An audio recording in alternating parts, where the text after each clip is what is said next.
الاسعار في القانون 163 لسنه 50 1950 غرامتها 50. يعني عندنا في قانون حمايه المستهلك من 30,000 جنيه ل 500,000. هي وصلت 50. وصلت 50 في التعديلات في سنه قانون 81 سنه 94. ممارسة نشاط بدون ترخيص أو عدم إعلان أسعار 50 جنيه. النهارده معانا كهبزة برضه في قانون حماية المستهلك رقم 181 قانون حماية المستهلك رقم 181 لسنة 2018 عدم الإعلان عن السعر من 30,000 جنيه ل 500,000 جنيه في حالة التكرار. حبس السلعة وعدم تداولها بغرض تعطيش السوق ورفع سعرها 2 مليون جنيه وسنة حبس. والسنة الحبس ده اللي جاي يا استاذ محمود ولا اللي فات؟ اللي جاي دلوقتي امال ال 30,000 طن بصل اللي اتمسكم عند واحد من الناس اللي خلاص يا بيه بيتحول على المحكمة الاقتصادية. لا استخدموها لما السوق وبيعهم. أنا عايزك تسمعني بس للآخر. اتفضل. يعني مش عايزين نتكلم عن حوادث جانبية دلوقتي. عايزين نتكلم في احنا ايه وحقوقنا ايه وعلينا واجب. عليك واجب كمستهلك مش قاعد عايز الحماية تجيلك وانت نايم في البيت. تمام. هتبقى حضرتك. انا عشان لي حقوق الحقوق ديت اصدرت من المجلس العالمي لحقوق الانسان في 15 مارس سنة 1985 وما زال العالم يجتمع سنويا في هذا اليوم بيوم اليوم العالمي للمستهلك وكل عام له شعار بيتقال تحته الاحتفال على هذا العام. الحقوق الثمانية لحماية المستهلك جم ازاي او ظهرت فكرة حماية المستهلك امتى؟ ظهرت فكرة حماية المستهلك سنة 63 في خطاب الرئيس جون كينيدي في الكونجرس الأمريكي لما اجتمعت سيدات البيوت هناك في أمريكا وعملوا مظاهرة لارتفاع قدام البيت الأبيض لارتفاع الأسعار. فالراجل طلع صدر في خطب في البرلمان في المجلس النواب بتاعهم وأدى وقال في 4 حقوق للمستهلك كذا وكذا. اترفعوا بعد كده لحقوق 8 حقوق.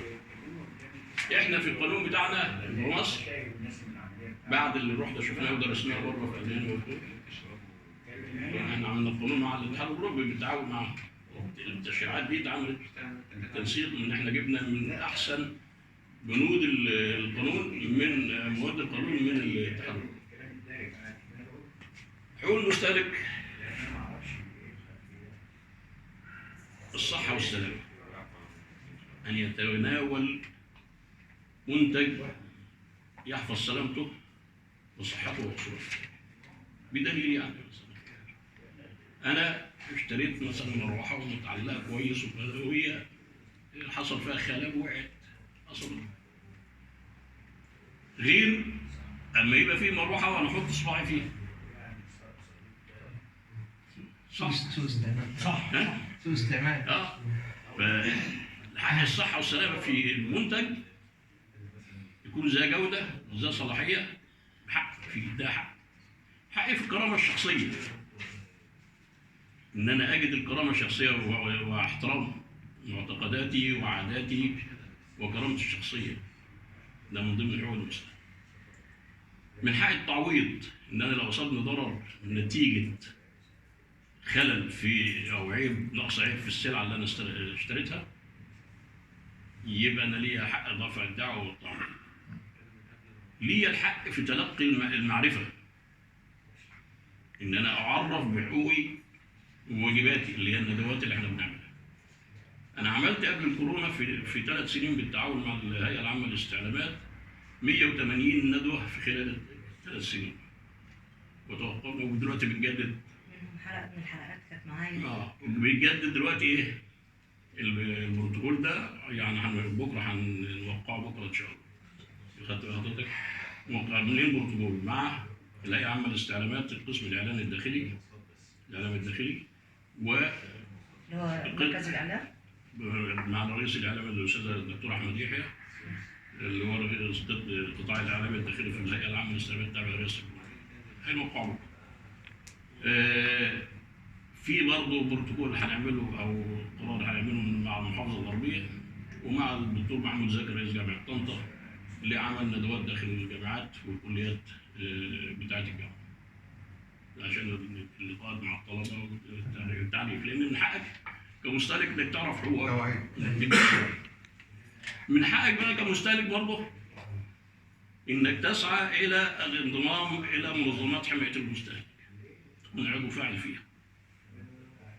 لان انت لو ما دخلتش دعمت وبقيت عضو فاعل هتضعف هذه الكيانات، وده طبعا مش في صالحك كمستهلك. المستهلك يجب ان يكون صوته عالي ومسموع، وطالما ان انا صوت عالي هيتسمع وهتتنفذ مطالبه غلط. يعني الضغط والمناصره اصل حق من حقوق مع المستهلك. احترامي لسيادتك المستهلك لازم يكون صوته عالي. انا مستهلك، طيب هيكون لازم يكون صوتي عالي لما اعرف ان في سند قانوني. يعني مع احترامي لسعادتك صدى الصوت العالي. شوف يا بيه، مثلا شوف يا استاذ عادل، انا معاك حضرتك. احنا بتصادفني شكاوي ترد على الكلام ده حضرتك. انا ممكن بعد اذن حضرتك، انا في موقفين مع حمايه المستهلك. مره كان ناس شكياني في حمايه المستهلك، ولما حققهم انا اللي طلعت صح وما طلعوا غلط حق رجالي. وفي مره ثانيه كنت انا اللي شاكي، كنت شاكي شركه توشيبا، والمشكله فعلا اتحلت في اسرع وقت. يعني انا مره كنت مستهلك ومره كنت صاحب يعني عمل. كنت مره شاكي ومره مشتكي. ومره مش شاكي. انت كصاحب عمل او تاجر او مورد، انت في نفس الحاله في وقت المستهلك. في احتياجات شخصيه، لان المستهلك تعريفه ايه؟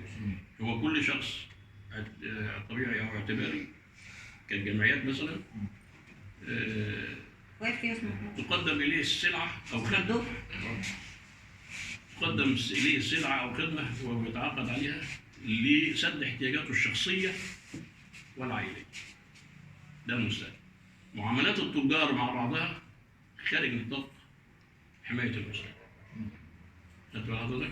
اللي هم يتعاملوا مع بعض بعيد عن حمايه المستهلك. حمايه المستهلك انت راجل شاري طياره لاستعمالك الشخصي، في اغلب الطيارات لاستعمالك الشخصي وحصل فيها مشكله احنا نقف معاك. المحامي يعني بيستثنى من المهن المهنيه والحرفيه والتجاريه، دول تستثنى من تعريف المستهلك. يعني عشان في ناس بالنسبه بقى لكلام حضرتك، انا بتلقى شكوى مثلا قالوا ايوه كذا كذا، والله انا رحت اشتريت ثلاجه من المكان الفلاني وخدتها بثمن كذا، ولما طلعت بره بسال عليها لقيتها ارخص من كده.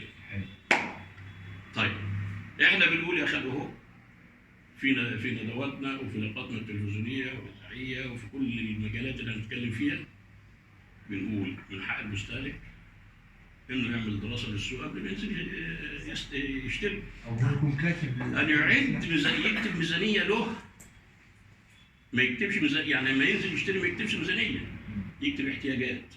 انا احتياجاتي في المرحله دي ايه؟